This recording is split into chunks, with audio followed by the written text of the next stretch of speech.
Welcome to Cricket Safari. The DP World ILT20 Season 4 rolls on, and it's rolling on for ADKR. The Abu Dhabi Knight Riders tonight here at Dubai International Stadium have found themselves a place in tomorrow night's playoff, taking on My Emirates after an emphatic and one-sided victory against the former champions of this tournament, the Dubai Capitals. Some very, very happy members of the Abu Dhabi Knight Riders, led beautifully by their captain tonight to help get them through. A very happy coach, and we're going to talk to him shortly here on Cricket Safari. So not long between drinks for the Knight Riders. They are back tomorrow and they take on My Emirates, who is going to meet the Desert Vipers in the final of the DP World ILT20. Thank you so much for joining us. I've got Dinesh Kartik, someone who sometimes is called Urush Montage, but it's Urush Mumtaz Khan for tonight. And we have Coach DJ Browett. Congratulations. You must be absolutely stoked with that. A great victory for your boys. I mean, it's great to get the win, but is it the way that they won that makes you most proud? Yeah, very happy. I think, I think the previous game gave us that confidence. And I said in the halfway stage in our first game that we won here to qualify to the top 4, that the way how we play should give us a lot of information and courage to come back here and play this game tonight. Hence the reason we turn up here, win the toss. But you don't normally see teams doing that, because I felt that we have to make a positive approach, and we have to just remember what we did, the good things we did the last game, and try to implement it. And we get a very good start once again with salt and pepper, and that set the tone. We faltered a little way, but at the halfway stage I said to the guys, I know we are disappointed. We did not get the finish we wanted, but because of the start we was able to get a score that I felt we could win. And I think that was 159, 160. You get a good power play, get wickets in the power play. You could control the game after that. Absolutely, and control the game they did. DK, what did you make of the performance tonight from ADKR? Very solid. I think the fact that the openers were able to take them through to the 13th over, Salt showed a lot of character there. Yes, he's probably definitely not at his best physically, but the determination came through, the care for the franchise, the fact that he wanted to be out there. Pepper looked in great nick, made things slightly easier for Salt, but overall I think a solid performance. When you see someone like Sunil Narayan do what he did today, you realize how important it is to have people who have believed in the identity and the culture of the franchise. Just speaking to Dwayne Bravo before this, and he was saying that's so important to him as a coach, and you can see that coming through the way he spoke in the after-match presentation as well, where he said that the last 3 years we haven't qualified. And hence this game was so important for him, that he was able to take the team through the spell that he bowled. He's been phenomenal this series, phenomenal all through his career to be fair, but just great to see him deliver yet again on a big game. Yeah, he's certainly not a bad player to have in your team, I don't imagine, DJ. But when you have your big players step up, your senior players who, they've got price tags, there's the expectations, they travel around the world playing their trade, and they're the best in the business. When they come to tournaments and it doesn't always pay off, to see them pay off for you here now, what does that say, or should that be telling us about the culture at ADKR?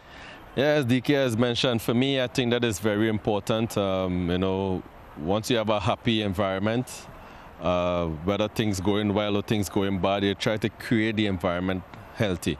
But a team like this that have so many match winners, a lot of senior players, my message and my language is always, guys, listen, we have dangerous players. We have players that the opposition respect. It's important for us now to demonstrate why teams respect us and why you guys are so good. And I think with Sonny, I mean, he's a king. We call him the king, and I always in his ears, listen, I need you to get wickets. I need you to come on and get wickets. When the team is under pressure, the captain have to go to you, and not just to be defensive, but be more attacking. So now we're seeing you have forward short leg, slip, short mid wicket, and all of these things, because I said to him, I said, Sonny, when most players facing you, they're happy to get singles off of you. So it's important that you attack, and I think it worked for us today. Having someone like Piyush Chawla as well, over the years the team never really had 2 good quality spinners. There's Sunil and then maybe someone else. But it's important that we have someone who can also partner him on the next end. And then Livingston's spell also was a crucial crucial spell for us. Yeah, they just applied so much pressure and the Capitals just could not cope, Ruji. What do you think has been so great for ADKR in season 4 of this DP World ILT20? Because you've seen them over a couple of seasons now. What's been the main change? Yeah, I think what, like DJ says, I think the messaging was always positive. Jason Holder, a lot of times, has almost not agreed with the questions being asked because he believed in the positive aspect of it, whereby you might have a take on how the team's doing, and he's almost gone like, no, we've done better than this, and these are the positives out of it. So, like, even at the post-match, like DK said, there was a lot of positive energy, a lot of positive messaging. Coming off a good win, their only game here in Dubai, this was their second game, and for Sunil Narayan, he was wicketless for 7 games on the bounce in that middle, and then he's turned over 3 wickets tonight for less than 6 runs and over. What was so good to see was the experienced men who've been there for over maybe 1,500 games between Ray Russ, Jason Holt and Sunil Narayan, celebrate in the manner which they did. Just means that there's a care and concern and a true love and a motivation at this level is tremendous. So for them to win these games, not being in a qualifier before and now have one more crack at it, you never know, maybe writing their own story. Yeah, absolutely. And you're right, there's so much care. You can see it. Jason Holder, I love when he's taking wickets. He's so into it. It's fantastic. You've won your last 2 games. You've won them both really, really well. You've had some really strong batting partnerships. Your opening partnership of Salt and Pepper, which is a broadcaster's dream, having your opening partnership be Salt and Pepper. What we can say about it is huge. But Michael Pepper had a relatively slow start to the tournament. Yeah. What's he been like around the group, and how has he built to this point that he's now so crucial for you guys? Yeah, he's someone I'm a big fan of, not because of his ability, but his off the field. He's a true professional. When he's not playing, no worries. He's playing, he gives us 100%. He's very good around the group, trained very well. When we lost Rutherford, there was an option where we could try and get someone to replace him. And I said to the owners that, I believe I have enough to work with. Straight away get Peps in, put them up the order. Had a few conversations with some senior players as well, guys like Halsey, Salty, to make sure we get the batting order right. And with him being that aggressive on top of the order, it gives Saul the ability to just remain calm, bat deeply, and it worked for us. I'm happy that it's working. And one more game to go, a big game tomorrow, and then let's see, anything is possible. Anything is possible. You don't have long. You've got to back it up tomorrow, as you say. But their captain, DK, I'd like to touch on him with you because you've seen him for a long time now, played against him, I'm sure, multiple times. What is it about this young man, the way he leads from the front, that makes him, how does he galvanise this team like he has so obviously this season? He looks like a solid human being. He looks like a very likeable character, one who will remain very calm through the ups and downs that always happen in franchise cricket. He's contributing phenomenally with the bat and ball. I just recently saw a post on Twitter where the T20 Team of the Year was picked, and he's part of it, which tells you how strong a season he's had. We're seeing videos of him pick up wickets, but what he does behind the scenes is what he'll always be known for, because he looks like a solid guy, somebody who you can trust with the bat. He's consistently shown that he can come and play some big shots with the ball. We know how good he is with the new ball. He's always a work in progress at the back end, and he seems to have improved so much under Dwayne Bravo, doing that as well. Bowl to the plans, bowl to the field, but most importantly, he is marshalling his resources in such a way that he's getting the best out of a lot of the players that are out there in the park, and that's the sign of a good leader, a leader who's trusted by his teammates, and it's great to see him do well. I think he has turned a new leaf in his career as well, the way he's actually dominated T20 cricket in the recent past, and I'm really happy for him. Absolutely. Now, Ruji gave me some hot tidbits for you, actually. So not only was he the highest T20 wicket taker in 2025, he took his first wicket in his first game of that year. He's done the same here tonight, Ruji. I am not stealing that stat. That's from Ruji. All yours. But Dwayne Bravo, tell us, as coach, working with a Jason Holder as a player, why do you two work so well together?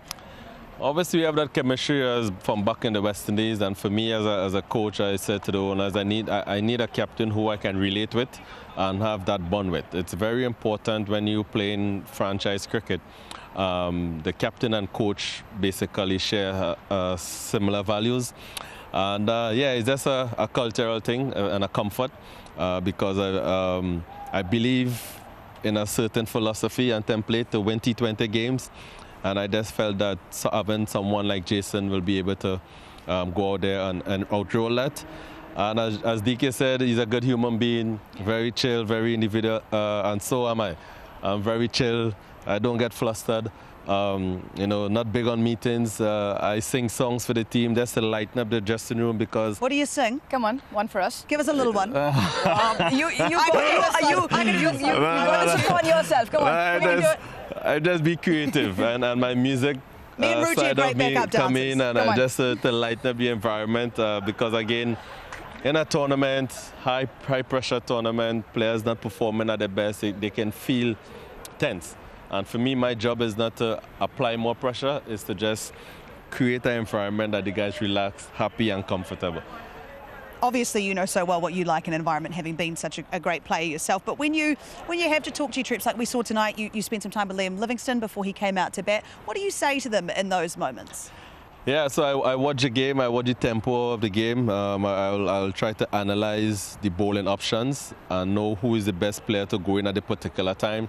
At one point in time, I had Livy and Halsey. If Salty out, Halsey will go. If Pepper out, Livy go. Then a couple overs, then I say, okay, Livy, you next, no matter what. Then a few overs went, then I said, okay, 7 overs left, Russell go. So for me, it's very important. As I said to my staff, I don't coach, I try to captain outside. And that's why I'm always on the boundary line because for me, my brain will keep ticking. And I watch the momentum and the tempo of the game and try to figure out what is the best, who's the best person to bowl, who's the best person for this situation. And I'll trust them to do it. Ruji, obviously, whatever he said to Liam Livingston before he bowled went incredibly well, taking those 3 wickets. What was so key about him and his wicket-taking balls tonight? Yeah, in fact, I was just going to ask you, because me and DK were in comms when I think it was just out of the timeout where you must have had some conversation because you asked Livy to bowl, right? Yeah, so what I said to him, he wanted to bowl leg spin. And I said, no, bowl off spin to Rothman. Bowl off spin to Rothman, set the mid wicket, make sure the boundary guys on the ropes. Yeah. I don't think Rothman, as much as he has power, he's a key player for them. Yep. And I don't think he will fancy Livy bowling off spin to him. So it's the opportunity to get a chance. And when the wicket happened, then I say, okay, Livy, you could do what they want now. Because that's exactly, genius. Because that's what happened. Because we were contemplating, because that was the biggest boundary tonight, 75 yards, and it still takes much of it. But it was Livy bowling very slow through the air, asking Rovers to go for all his brute strength. So that paid off quite nicely. It certainly did. Look, well, we'll let you go. We want to thank you so much for coming over and talking to us tonight. Coach, you've got to go and do some singing. Wrap up, some singing, cups of tea, bit of an ice bath maybe, some things, because you've got to do it all again tomorrow night. So congratulations and good luck for tomorrow. We'll see you there. Thank you very much. Thank you. Thank you. Thank you. Right, we'll let you go. We're going to stay here and we're going to talk about the game that it was. I've got to ask about the defending champions who are now no longer a part of the DP World ILT20 playoffs. And DK, they'll be gutted because, you know, they had the players that they could have or should have potentially gone the whole way. Yeah, they did. They did play some good cricket. But today was a key day for them. Today is basically a quarter-final and they didn't come up tops, and that always happens. You got to give credit to the way ADKR played, but also there'll be a lot to reflect and ponder for Dubai Capitals. It wasn't an easy game. They got thrown in with the ball early. I don't think they reacted really well. Michael Pepper did quite nicely to get them off to a good start, but they didn't have much to say in terms of how they wanted to bowl to him. He was playing the field and he was throwing all sorts of confusion to the bowling team. But overall, I'll say it was a tournament which they flattered to deceive because they were a strong team. They were the defending champions, but they didn't play like one today. And if you don't come up good on a day like this in a knockout game, well, it's sad, but the truth is, that's where the tournament ends. Absolutely, and it's wild because they got themselves right back in it in that first innings after ADKR did so well with that opening partnership. They lost 7 wickets for 36 runs, so they weren't without a chance going into that second innings, I wouldn't have thought. I mean, the way ADKR started, 122 for no loss, and like you said, they lost 7 wickets for 36 runs. At 158 at the halfway mark, I would have thought that Dubai Capitals were the happier of the two with momentum on their side. You wrap the opposition up. At one point, looked like ADKR are going to get beyond 180. And then they come back and then they completely, it was very, very good bowling. Holder got the ball to sort of nip off the surface. Ajay Kumar with great lines. Sunil Narayan was into the attack on the very 4th over, in amongst the wickets in the power play. But it just seems like it was almost like you could have just played proper old-fashioned sort of old-school cricket for a bit. 1 too many wickets lost, and they were always chasing the game. Don't think, apart from Jordan Cox and Cheyenne, they had the real depth to sort of just play out that heavy period that hit them.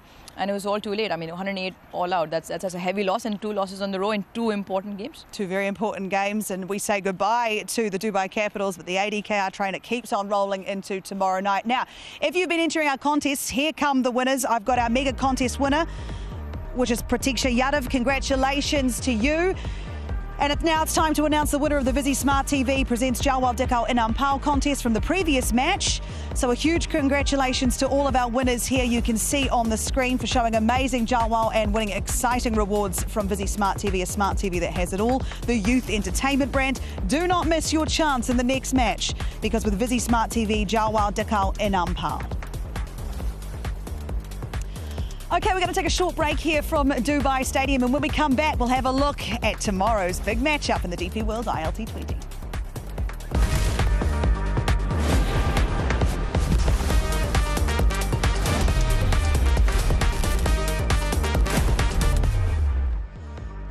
Welcome back to Cricket Safari. It was another big victory for the Abu Dhabi Knight Riders. They won by 50 runs against the defending champions, the Dubai Capitals. So we say goodbye to the Capitals, and the Abu Dhabi Knight Riders are back in the DP World ILT20 tomorrow night against my Emirates. They were simply superb, and you'd have to say they've found form at absolutely the right time in this tournament. I've got Dinesh Karthik and Uruj Mumtaz Khan alongside me. And Ruji, if you look at this outfit, could they quite realistically go on to win it with the way they're playing and the confidence they would have got from these last 2 games? I think it comes from some of the tactical decisions which now make sense. DJ touched on it in terms of their batting order with the right personnel in the right positions. They tried Pepper at the top of the order earlier on, and then they dropped him for a bit, but he's come out, and like DJ said, gives Salt a little bit of time. Then you got Hales, Sharafu, Livingston in there, and I just feel with the bowling options now, with Sunil back in form with the ball, Holder and Ajay Kumar. The other thing that he said is he had some tough conversations with some senior players to step up. You got to win the key moments as those senior players. That is why you are there. That is why you've been given those important, responsible roles. Just feel peaking at the right time with great strategies in place. You've got the right personnel firing on all cylinders. I think they have a real chance now. Sunil Narine is absolutely one of those players who's firing on all cylinders and peaking at the right time. Let's find out the mantra about his winning. Are you Knight Riders ace of spades? I'll let the Knight Riders people say that.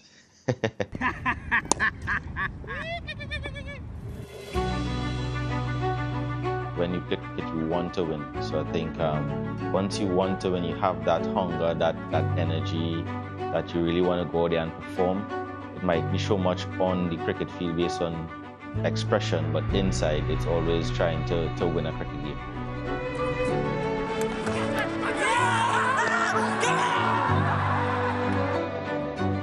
Hiding the ball, I think it's something I've practiced even 3-4 years before doing it in a game. And I think in this the way cricket is going, if you don't tweak a little thing or change little stuff in your bowling, and you will get through for the first couple years. But I think if you do the same thing over and over, then it becomes easier for the batters, because you play against a guy nearly every tournament, and obviously it's always going to be tough. So you need to tweak here and there, not reinvent the wheel, but come up with slightly different things. Variation is still key, length is still key, trying to outfox the batters based on field positions, and obviously whatever the game is required, you can attack more, defend more, and those sort of things. You try to think about it and see how best suited for what do you generally want to do. T20 World Cup in February? No, I think I've passed that stage. I think it's gone. I had my time in international cricket, so I think it was good. But now it's just focusing on franchise cricket to keep the body as fresh as possible. And hopefully I can play for however long I want to. And once the body and mind is strong, everything will be good.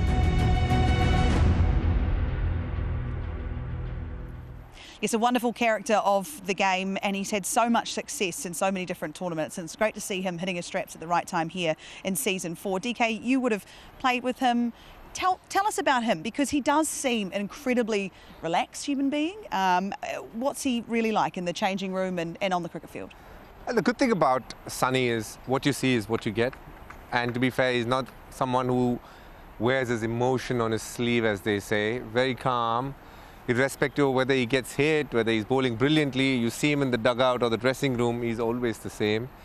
He keeps it very simple. He gives you exactly what you see on the ground, and you know almost consistently what you're going to get. So when you have someone like that in the team, it's very easy to work with. You understand how to best use him, and if you can do that to his advantage, he'll more often than not deliver on whatever front you want, and he's a good teammate to have. He's not the most outspoken or the most chirpy one, but someone who'll just come, do his thing, have a smile on his face. If you speak to him, he's more than happy to have a conversation with you. But other than that, he's a bit of an introvert, keeps to himself, and he's a very calm guy. I was going to say it sounds just like Ruji until that last bit of that answer there where you said he doesn't chirp or anything like that, but that's not Ruji. That's not Ruji at all. No, but he does. I like that. What you see is what you get. And we're going to see him again in action tomorrow because he takes on My Emirates. If ADKR are to go any further in this tournament, they have to beat My Emirates, who of course have won before in Season 2. This is a big one. Very interesting. Two teams that know each other quite well. Obviously that West Indian flair on both sides. Ruji, who are you picking for tomorrow?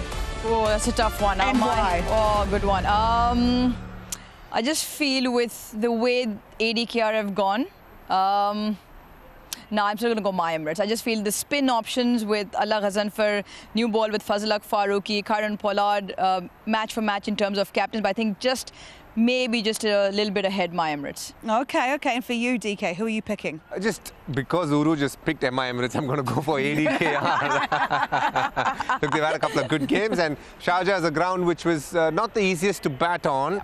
So if the spinners can weave their magic like they've just done in the last couple of nights, it'll be a very good game. Yes, probably MI Emirates have a bit of a head start considering how consistent they've been. They won 5 on the bounce before they lost their last game to Desert Vipers.